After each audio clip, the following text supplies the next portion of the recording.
Hello and welcome to another video by Geek Together. Today I'll be showing you guys how to create user groups in your OpenVPN access server.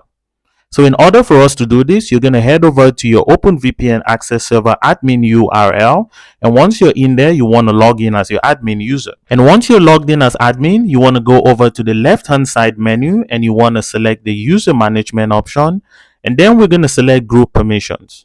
So once you're in group permissions, you can see in here we have no groups configured as of right now. So we can create a new group and call this VPN users non-admin.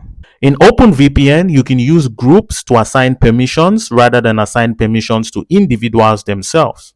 If you're using this at home, which I'm assuming you're using the free version of OpenVPN Access Server, which you only get the option to create 2 user accounts, then maybe group permissions is not for you.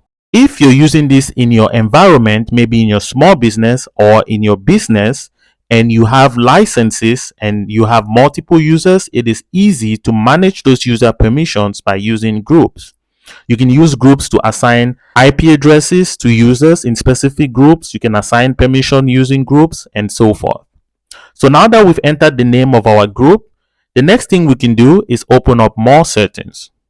If you noticed, if you watch my previous video, the same options we had for when we're creating a new user are the same options we have when we're creating groups, because you can use these groups to assign permissions to multiple users. So in here, you can create or enable multi-factor authentication for all your group users.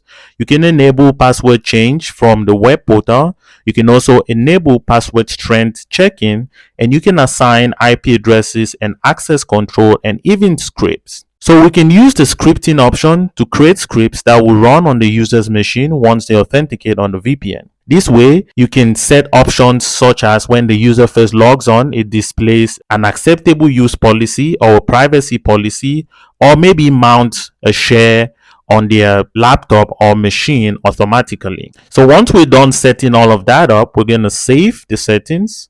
And now you can see we've created our first group. So we're going to go ahead and update the running server. And now you can see we have created our first group. So once you're done creating this group, you can head back over to user permissions. And in order to assign users to that group, you're just going to go on the right side under the group option and the username, and you're going to select the group that you want to add this specific user in.